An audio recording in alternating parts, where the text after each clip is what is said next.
प्रदेश अध्यक्ष मदन राठौड़ के औपचारिक रूप से पदभार ग्रहण समारोह की तैयारियां तेज हो गई हैं। मामले को लेकर आपको जानकारी दें कि निवर्तमान प्रदेश अध्यक्ष सीपी जोशी ने बीजेपी मुख्यालय में की है बैठक पदाधिकारियों के साथ। प्रदेश कार्यालय में मदन राठौड़ आज पदभार संभालेंगे। पदभार कार्यक्रम में प्रदेश बीजेपी के कार्यकर्ता मौजूद होंगे।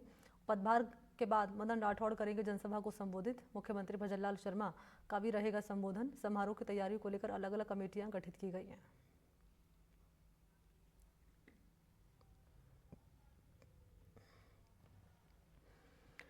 तो आज पदभार संभालेंगे बीजेपी प्रदेश अध्यक्ष मदन राठौड़।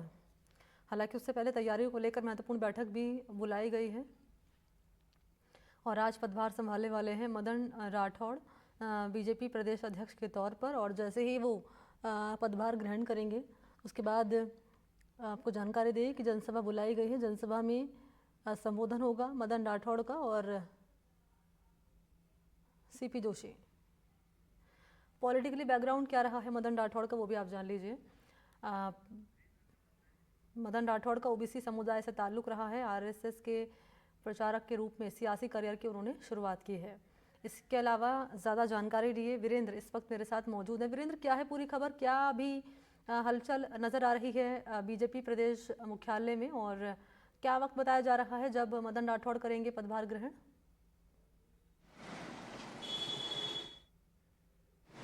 बिल्कुल, देखिए मनी, आपको बताना चाहूँगा कि राजस्थान के नए जो बीजेपी प्रदेशाध्यक्ष है वो आज अपने पद ग्रहण करेंगे। और इसके साथ ही आपको बता दें कि लगभग जो 11 बजे के करीब है जो कि मदन राठौड़ हैं जयपुर एयरपोर्ट से जो बीजेपी मुख्यालय वहां तक युवा मोर्चा के द्वारा बाइक रैली निकाली जाएगी और उनका स्वागत किया जाएगा। इसके बाद 12:45 पे वो पद ग्रहण करेंगे और इसके बाद जो तमाम जो कार्यक्रम रखे गए हैं उस कार्यक्रम में शामिल होंगे। इसके साथ साथ आपको बताना चाहूँगा कि इस पूरे कार्यक्रम के अंदर मुख्यमंत्री भजनलाल शर्मा समेत पूरी कैबिनेट हैं वो शामिल होने वाली है। इसके अलावा जो चारों जो केंद्रीय मंत्री हैं वो इस कार्यक्रम में शिरकत करेंगे और प्रदेश के अलग अलग क्षेत्रों से या फिर अलग अलग जो जिलों से जो संभाग स्तर के जो पदाधिकारी है, जिला स्तर के जो पदाधिकारी हैं वो इस कार्यक्रम में शिरकत करने वाले हैं। इसके साथ साथ आपको बताना चाहूँगा कि पूरे राजधानी के अंदर जगह जगह पे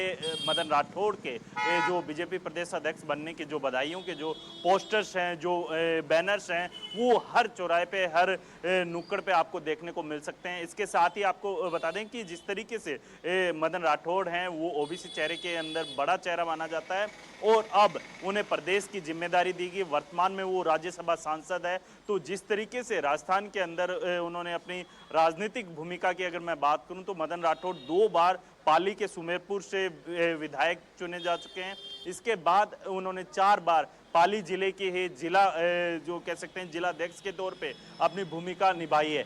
तो अब उन्हें राज्य की भूमिका दी गई है, प्रदेश की भूमिका दी गई है। प्रदेश के अंदर जो जातीय समीकरण और जो तमाम जो संतुलन है उस संतुलन को बनाए रखते हुए मदन राठौड़ के पास नए पीढ़ी के साथ और पुरानी पीढ़ी के साथ काम करने का भी तजुर्बा है। तो जाहिर सी बात है इसको बीजेपी है बुनाने की पूरी कोशिश करेगी और उसी की तर्ज पे आज मदन राठौड़ है अध्यक्ष पद के पद ग्रहण करेंगे। जी निश्चित तौर पर बात कर ले जाए चुनौतियों की तो वीरेंद्र, उपचुनाव भी होने वाले हैं राजस्थान में। ऐसे में उपचुनाव को जीतना एक बड़ी चुनौती, क्योंकि दूसरी तरफ कांग्रेस पार्टी भी दावा कर रही है कि साहब कांग्रेस का रिकॉर्ड रहा है कि उपचुनाव में कांग्रेस पार्टी ने ही हमेशा बढ़त बनाई है। इसके अलावा पार्टी में कहीं ना कहीं अंतरकलह की खबरें भी सामने आई है जिसका खामियाजा हमने लोकसभा चुनाव में देखा है। तो कहीं ना कहीं सबको साथ लेकर चलना, संगठन में मजबूती बनाए रखना, ये कहीं ना कहीं एक चुनौती यहाँ पर है मदन राठौड़ के सामने। बिल्कुल, देखिए जिस तरीके से आपने भी अभी जिक्र किया है कि उपचुनाव के अंदर किस तरीके से बीजेपी अपनी जो रणनीति बनाती है उस रणनीति के अंदर किस तरीके से बीजेपी अपने चेहरों को या फिर क्योंकि जिस तरीके से मदन राठौड़ की अगर मैं बात करूं तो मदन राठौड़ ने विधानसभा 2023 के चुनाव में भी विधानसभा के सुमेरपुर विधानसभा से टिकट मांगा था, लेकिन उन्होंने निर्विरोध कह सकते हैं, माफ कीजिएगा, जो कि उन्होंने अपना नामांकन दाखिल किया। फिर बाद में पार्टी के जो बड़े शीर्ष नेता हैं उनके कहने पे उन्होंने अपना नामांकन वापस ले लिया था। अब उन्हें देखने वाली बात ये होगी कि उपचुनाव होने हैं राजस्थान के अंदर, उपचुनाव के अंदर किस तरीके से बीजेपी अपनी रणनीति तय करती है, किस तरीके से बीजेपी जातीय समीकरण के जो एक गणित होती है उसको किस तरीके से बिठाएगी, किस फॉर्मूले पे बीजेपी अपने पांचों जो विधानसभा चुनाव हैं उसके अंदर किस तरीके से अपने जो उम्मीदवार हैं उनको मौका देने वाली है। तो ये तमाम जो समीकरण है उसको किस तरीके से बीजेपी साधेगी, ये सबसे बड़ा जो कि मदन राठौड़ के सामने चैलेंज रहेगा। और इसके अलावा अगर मैं बात करूं उपचुनाव की, तो आपने जिस तरीके से जिक्र किया कि लगातार पार्टी की परफॉर्मेंस है, जो कि जो 25 सीटें आनी थी वहां पे बीजेपी को मात्र जो कई सीटों का जो लॉस होना पड़ा था उसकी आपको ये भी देखना होगा।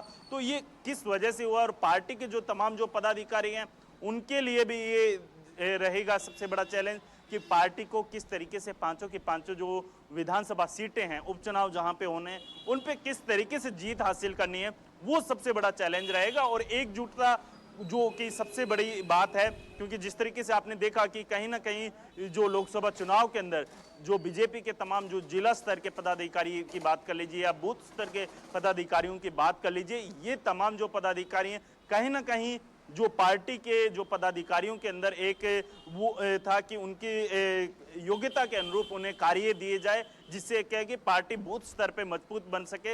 इस पे यहाँ पे मदन राठौड़ काम करेंगे। और इसके अलावा अगर मैं बात करूं मदन राठौड़ के कार्य के अनुभव की, तो आप देखेंगे कि मदन राठौड़ के पास पुराने समय के यानी जो पुराने बीजेपी के तमाम जो नेताओं के साथ काम करने का अनुभव है, क्योंकि मदन राठौड़ ने राम जन्मभूमि का जब आंदोलन चला था उसके अंदर भी अपनी भूमिका निभाई थी। तो आप सोच लीजिए कि जिस तरीके से जो मदन राठौड़ ने अपने जो राजनीतिक करियर की शुरुआत की है वहां पे पुराने और नए दोनों पीढ़ियों के बीच के अंदर तालमेल बनाने का सबसे बड़ा जो कह सकते हैं कि मदन राठौड़ के बाद चैलेंज रहने वाला है। और दोनों पीढ़ियों को एकजुट करके एक साथ एक जाजम पर किस तरीके से लेके चलना है वो भी मदन राठौड़ के सामने चैलेंज रहने वाला है। जी चलिए, बहुत शुक्रिया आपका तमाम जानकारी के लिए।